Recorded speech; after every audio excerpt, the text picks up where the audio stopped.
Quand Nathalie a donné naissance à des triplés noirs, sa vie a basculé. Elle a été expulsée de la maison et son mari l'a complètement abandonnée. Mais, 1 an plus tard, quelque chose de surprenant s'est produit à l'hôpital. L'atmosphère était lourde.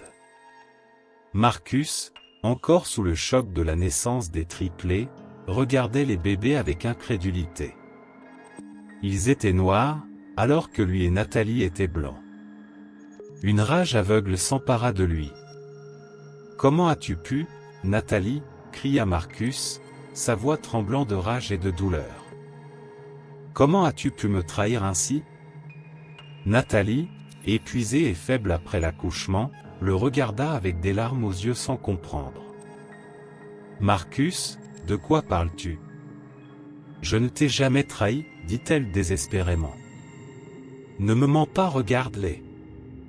Marcus montra les bébés du doigt. Ce ne sont pas mes enfants. Ils ne peuvent pas l'être. Nathalie tenta de se lever, mais elle était trop faible. Une infirmière s'approcha pour essayer de l'aider. Monsieur, s'il vous plaît, calmez-vous. La mère est encore en convalescence. Marcus ignora l'infirmière, ses yeux fixés sur Nathalie, qui pleurait maintenant. Je ne veux pas entendre d'excuses. C'est fini, Nathalie. Tu ne reviendras jamais chez nous, dit-il avec mépris. Les infirmières et les médecins autour d'eux tentèrent d'intervenir, mais Marcus était décidé. Il prit toutes les affaires de Nathalie et les jeta dans la chambre de l'hôpital. « Prends tes affaires et ne reviens jamais » cria-t-il. Nathalie, dévastée et confuse, ne comprenait pas ce qui se passait. Les larmes coulaient sur son visage alors qu'elle regardait ses enfants, se sentant complètement seule. Le regard de Marcus était rempli de dégoût pur. Il se retourna et partit, laissant Nathalie là sans dire un mot de plus. L'hôpital, qui devait être un lieu de joie, était devenu son pire cauchemar. Nathalie se recroquevilla, essayant de trouver un peu de réconfort. L'avenir semblait plus incertain que jamais.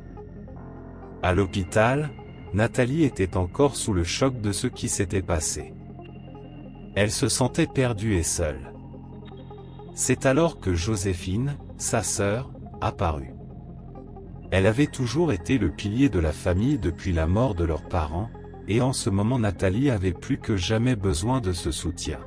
« Oh, ma chérie, que s'est-il passé ?» demanda Joséphine, en étreignant Nathalie fermement. Nathalie, encore en larmes, tenta d'expliquer. « Marcus m'a quitté. Il a dit que je l'avais trahi à cause des enfants. Il a jeté mes affaires et m'a dit de quitter la maison. » Joséphine soupira, essayant de rester calme. Elle savait qu'elle devait être forte pour sa sœur. « Ne t'inquiète pas, je suis là maintenant. Nous allons régler ça ensemble. D'abord, je vais prendre tes affaires et les emmener chez moi. Toi et les bébés viendrez avec moi. » Joséphine se rendit à l'entrée de l'hôpital et ramassa tous les bagages laissés par Marcus. Elle parla à l'une des infirmières tout en chargeant les affaires dans la voiture. « S'il vous plaît, prenez bien soin de ma sœur pendant que j'emmène ses affaires. Je reviendrai rapidement. » L'infirmière comprit l'urgence de la situation. Plus tard, Joséphine revint à l'hôpital. Elle avait un regard affectueux et rempli d'affection. En voyant Nathalie tenant l'un des bébés, elle sourit et s'approcha. « Tout ira bien, ma sœur. Nous allons sortir d'ici et tu iras dans un endroit où tu seras aimée et choyée. » Nathalie ressentit une vague de gratitude. Avoir sa sœur à ses côtés était comme un rayon de soleil au milieu des ténèbres. « Merci, Joséphine. Je ne sais pas ce que je ferai sans toi. Tu ne seras jamais sans moi, ma sœur. Emmenons ces bébés à la maison. » Avec l'aide des infirmières, Joséphine et Nathalie préparèrent les triplés et se préparèrent à quitter l'hôpital. Le voyage jusqu'à la maison de Joséphine fut silencieux, mais plein d'espoir. À leur arrivée, Nathalie remarqua immédiatement la différence. La maison de Joséphine était accueillante, un véritable refuge. Joséphine aida Nathalie à s'installer. Elle prépara une soupe chaude et apporta des oreillers supplémentaires pour la chambre. « Nous allons de l'avant, ma chère. Je vais t'aider à prendre soin des petits.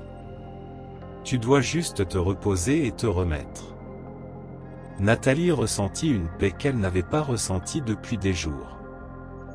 La présence de Joséphine, ses soins et ses paroles gentilles faisaient toute la différence. Elle regarda les bébés, maintenant endormis, et ressentit un sentiment renouvelé d'espoir dans son cœur. Joséphine, toujours à ses côtés, s'occupait de chaque détail. Elle nourrissait les bébés, aidait Nathalie à se déplacer dans la maison et, plus important encore, offrait le soutien émotionnel dont Nathalie avait tant besoin. Nathalie savait qu'elle devait être forte. Avec 3 bébés à s'occuper, sa vie était devenue une course quotidienne de couches, de biberons et de nuits sans sommeil. Mais, même épuisée, elle était déterminée à construire une vie indépendante pour elle et ses enfants. Un matin, Nathalie se regarda dans le miroir, se peignant rapidement avant que les bébés ne se réveillent. Elle savait qu'elle devait trouver un emploi. Elle mit ses plus beaux vêtements et embrassa ses enfants, qui étaient sous les soins de Joséphine. « Je vais à mon premier entretien aujourd'hui, Joe.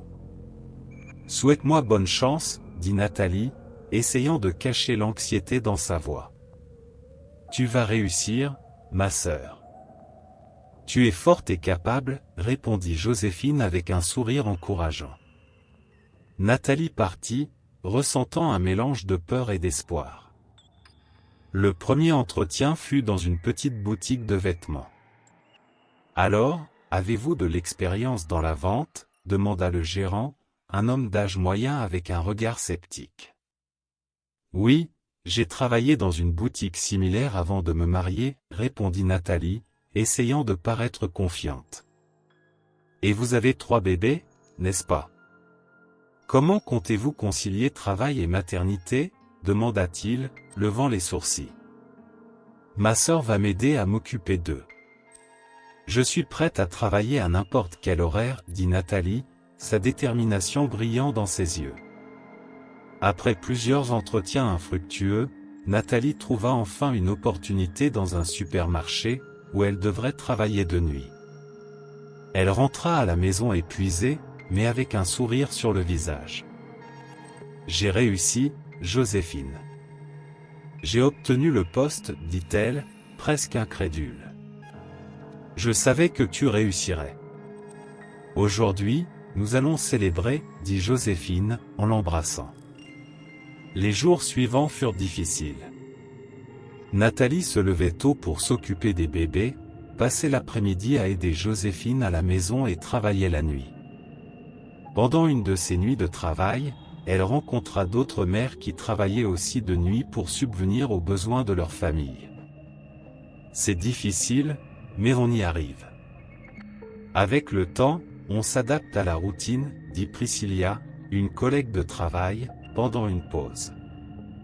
Je veux juste offrir une meilleure vie à mes enfants, répondit Nathalie, soulagée de trouver quelqu'un qui comprenait sa lutte. Les semaines passèrent et, malgré une fatigue extrême, Nathalie s'adapta à sa nouvelle routine. Chaque jour était une bataille, mais elle n'était pas seule. Joséphine était toujours là, s'occupant des bébés et offrant des mots d'encouragement dans de rares moments de silence. Après avoir mis les bébés au lit, Nathalie s'assit sur le canapé avec Joséphine. « Je ne sais pas ce que je ferais sans toi, Joséphine. Tu es mon port sûr, dit-elle, les yeux remplis de larmes. Nous sommes ensemble dans cette épreuve, Nathalie, toujours, répondit Joséphine en tenant la main de sa sœur. Nathalie savait que le chemin serait long et semé d'obstacles, mais avec l'aide de Joséphine et sa propre détermination, elle se sentait prête à affronter n'importe quoi. Cependant, quelque chose qu'elle n'avait pas prévu se produisit. Nathalie était assise à la table de la cuisine en vérifiant les factures quand elle décida de consulter le solde du compte bancaire joint qu'elle avait avec Marcus. En ouvrant l'application sur son téléphone, son cœur faillit s'arrêter. Le solde était à 0. Toutes les économies qu'elle et Marcus avaient mises de côté avaient disparu. Les mains tremblantes, elle composa le numéro de Marcus. Le téléphone sonna plusieurs fois avant qu'il ne réponde. « Marcus, qu'as-tu fait de notre argent ?» demanda Nathalie, la voix pleine de panique et de colère. « Je l'ai retiré. »« Cet argent est à moi maintenant, » répondit Marcus froidement. « Tu as tout pris ? Comment vais-je m'occuper de nos enfants sans un sou ?» cria-t-elle, sentant les larmes monter. « Ce n'est pas mon problème. De plus, ces enfants ne sont pas les miens. Tu as choisi de me trahir, maintenant débrouille-toi, dit-il, en raccrochant brusquement. Nathalie resta là, tenant le téléphone, le choc et la colère la submergeant.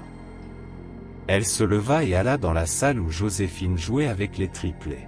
« Marcus a vidé notre compte bancaire, » dit Nathalie, la voix brisée. Joséphine la regarda, horrifiée. « Comment a-t-il pu faire ça ? Nous avons besoin de cet argent, » s'exclama Joséphine. « Je sais, mais je ne vais pas le laisser nous détruire. Je vais aller au commissariat pour signaler ce vol, » dit Nathalie avec détermination. En route vers le commissariat, Nathalie sentait la colère et la douleur grandir en elle. À son arrivée, elle expliqua la situation au policier, qui l'écouta attentivement. « Je comprends, madame. Nous allons déposer une plainte et enquêter sur cette affaire, » dit le policier en notant les détails. Nathalie ressentit un léger soulagement d'avoir pris cette décision, mais elle savait que la bataille ne faisait que commencer. De retour chez elle, Joséphine l'attendait avec une tasse de thé. « J'ai réussi à porter plainte. Maintenant, je dois trouver comment nous en sortir sans cet argent, » dit Nathalie en s'asseyant, épuisée. « Nous allons trouver une solution. Tu as toujours été forte et je suis là pour t'aider, » dit Joséphine en tenant la main de sa sœur. Nathalie passa cette nuit sans dormir, réfléchissant à la manière de subvenir aux besoins des triplés. Les factures s'accumulaient, sans les économies, chaque jour semblait être une montagne à gravir. Mais en regardant ses enfants endormis, elle trouva de la force. Elle se promit que, malgré les trahisons et les difficultés, elle ferait tout pour leur offrir une vie sûre et heureuse. Le lendemain, Nathalie commença à prendre des mesures pour stabiliser sa situation financière. Elle se rendit à la banque, ouvrit un nouveau compte à son nom et chercha une assistance juridique pour récupérer l'argent que Marcus avait volé. Quelques années passèrent et la vie de Nathalie commença à retrouver un nouvel équilibre. Les triplés grandissaient en bonne santé et heureux, et elle se sentait plus confiante dans son rôle de mère et de pourvoyeuse. Cependant, la paix que Nathalie avait construite commença à se désagréger lorsqu'elle commença à recevoir des lettres menaçantes à la maison. Un matin, en ouvrant la porte, Nathalie trouva un morceau de papier plié sur le sol. En le lisant, son cœur s'emballa. « Tu vas payer pour ce que tu as fait », disait le message, écrit avec des lettres découpées dans des magazines. Nathalie ressentit un frisson dans le dos. Elle savait que Marcus était derrière cela, mais elle n'avait pas de preuves. Elle appela immédiatement la police. « J'ai reçu une menace. Je pense que c'est de mon ex-mari, » dit Nathalie au policier qui répondit à l'appel. « Nous allons envoyer une patrouille pour recueillir les preuves et déposer une plainte, » répondit le policier. Quand la police arriva, Nathalie montra la note et expliqua ses soupçons selon lesquels Marcus était derrière les menaces. L'agent nota tout, mais précisa que sans preuve concrète, il serait difficile de prendre des mesures immédiates. Nous allons enquêter, madame, mais sans savoir où se trouve Marcus, il sera compliqué de le localiser, dit le policier. Nathalie acquiesça, mais elle ressentait une frustration croissante. Les notes continuaient à arriver. Certaines étaient laissées dans la boîte aux lettres, d'autres à la porte. Chaque message augmentait sa peur. Tu vas le regretter. Personne ne me dénonce à la police sans en payer le prix, disait une des notes. Il n'y a pas de lieu sûr pour toi, disait une autre. Désespérée, Nathalie en parla à Joséphine et à quelques amis proches. Je ne sais plus quoi faire. Ces menaces me rendent folle, dit Nathalie, tenant une des notes avec des mains tremblantes. Nous devons prendre plus de précautions, dit Joséphine. Je vais t'aider à installer un système d'alarme et à changer les serrures. Les amis suggérèrent de consulter un avocat et d'explorer d'autres mesures légales. Nathalie suivit les conseils et prit toutes les précautions possibles. Elle installa des caméras de sécurité autour de la maison et fermait toujours toutes les portes et fenêtres. Malgré ces mesures, les notes continuaient à arriver. La police faisait des visites régulières, mais n'avait toujours pas trouvé Marcus. La peur constante commença à affecter le quotidien de Nathalie. Elle se surprenait à regarder par-dessus son épaule et à mal dormir. Et, bien que personne ne soit là pour la protéger, les notes continuaient d'arriver depuis des semaines, et rien ne se passait. Ses amis pensaient que les notes étaient là uniquement pour l'effrayer et que rien ne se passerait après le départ des policiers. Nathalie se sentait toujours sur le fil du rasoir, mais ne laissait jamais cela transparaître devant ses enfants. Son objectif était de les garder en sécurité et heureux, malgré la peur qui l'accompagnait à chaque instant. Cependant, se réveiller au son de verre brisé fut le point de rupture pour Nathalie. En pleine nuit, quelqu'un avait jeté une pierre par la fenêtre du salon, répandant des éclats de verre partout. Nathalie courut pour protéger les triplés qui pleuraient, effrayés.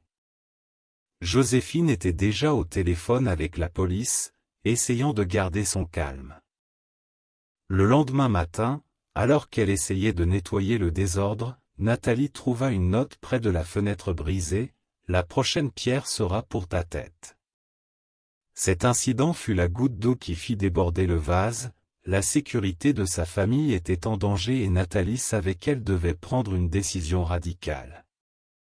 Le jour suivant, un autre événement perturbateur se produisit, l'une des notes menaçantes fut remise directement à l'un des triplés à l'école. Le petit Oliver avait les yeux écarquillés lorsqu'il remit la note à sa mère. « Maman, un homme étrange me l'a donnée, » dit-il d'une voix tremblante. Les mots sur la lettre étaient si violents que Nathalie pouvait à peine lire les premières lignes. C'était trop. Nathalie décida qu'il était temps de partir. La décision de déménager fut prise rapidement lors d'une réunion familiale. Nathalie expliqua la situation à Joséphine, elle n'avait pas d'autre choix, elle devait quitter la ville. Joséphine acquiesça, sachant que malgré la difficulté, c'était la meilleure option. Les jours suivants furent une véritable course contre la montre. Nathalie et Joséphine commencèrent à emballer tout ce qu'elles pouvaient. Les enfants étaient confus et tristes de quitter leurs amis et leur école. « Pourquoi déménageons-nous, maman ?» demanda Emma, l'une des triplés, les larmes aux yeux. « Nous allons dans un endroit où nous serons en sécurité, mon amour. »« Ce sera une nouvelle aventure, » répondit Nathalie, tentant de cacher sa propre tristesse. Joséphine vendit rapidement la maison et acheta des billets de bus pour une ville lointaine où personne ne les connaissait. Le voyage fut long et fatigant, mais Nathalie était déterminée à trouver un endroit où elle pourrait recommencer. À leur arrivée dans la nouvelle ville, elles furent accueillies par un silence étrange, les rues étaient calmes, contrastant avec l'agitation qu'elles avaient laissée derrière elles. Elles louèrent une petite maison modeste mais confortable. En déballant les boîtes, Nathalie ressentit un mélange de soulagement et de tristesse.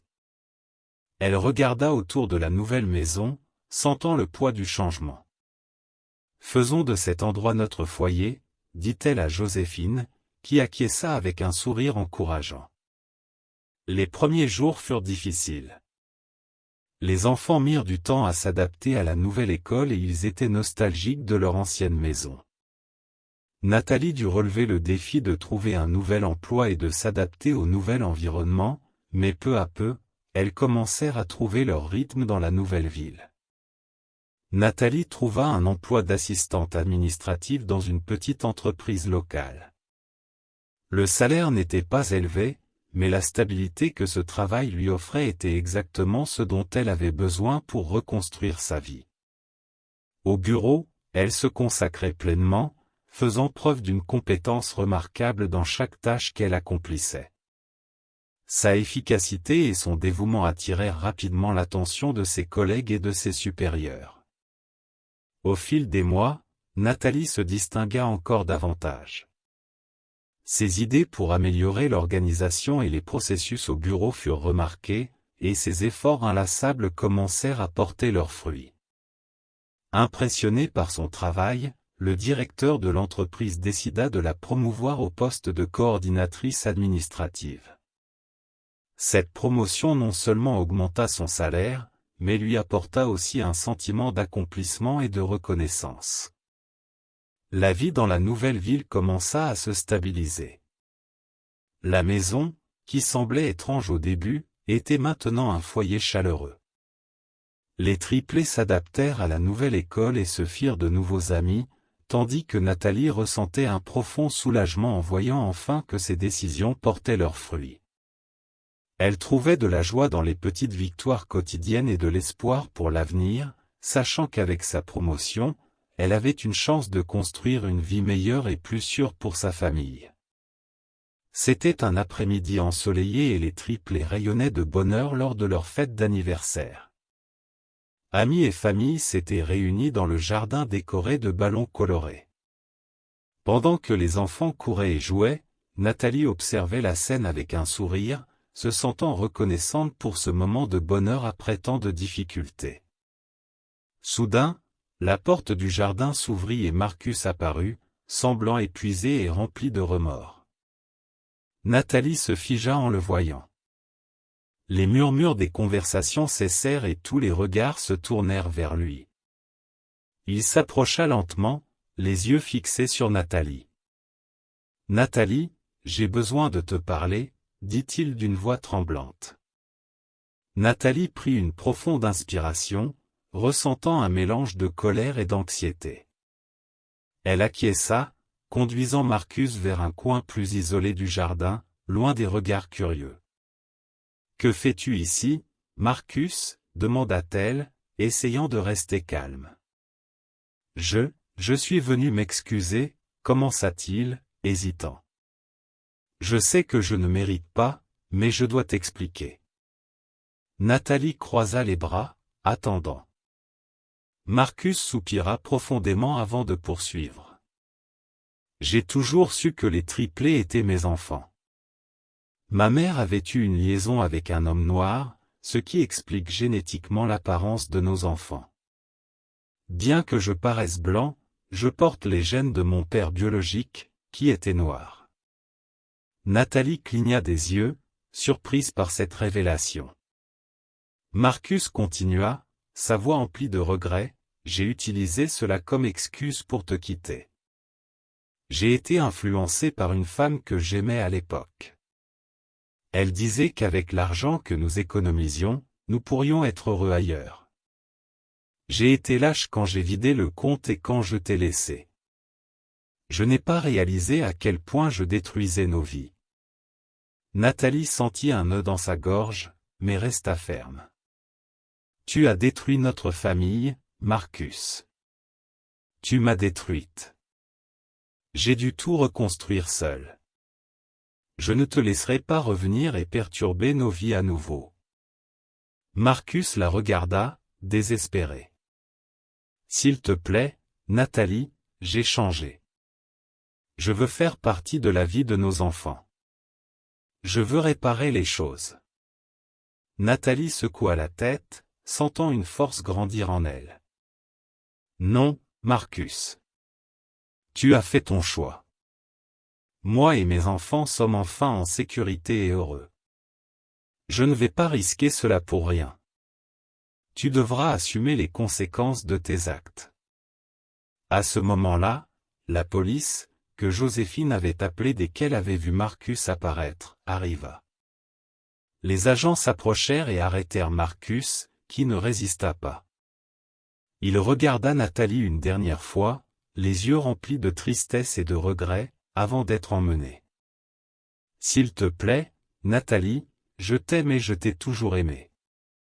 Ne les laisse pas m'emmener, » implora Marcus. « Si tu m'aimais vraiment, tu ne m'aurais pas abandonné, humilié et menacé. Emmenez-le. » « Je ne peux plus supporter de le voir, » répondit Nathalie d'un ton ferme. Nathalie regarda Marcus être emmené par la police, un mélange de soulagement et de triomphe envahissant son cœur. En retournant à la fête, les yeux remplis de larmes, elle vit les triplés rire et jouer, leurs voix innocentes remplissant l'air de joie. Elle sentit la main ferme de Joséphine sur son épaule et une vague de gratitude et de force l'envahit. À ce moment-là, elle comprit que tout le souffrance avait abouti à ce moment de libération et d'autonomisation. Nathalie sourit, sachant qu'elle pouvait enfin respirer librement. L'histoire de Nathalie nous enseigne l'importance de faire face à nos peurs et de protéger ce qui est le plus précieux dans nos vies. Sa force et sa résilience sont un rappel que même dans les moments les plus sombres, il y a toujours une issue et une chance de recommencer. Merci d'avoir regardé cette vidéo et suivi ce voyage émouvant. Si vous avez aimé, laissez un like et abonnez-vous à la chaîne pour plus d'histoires inspirantes.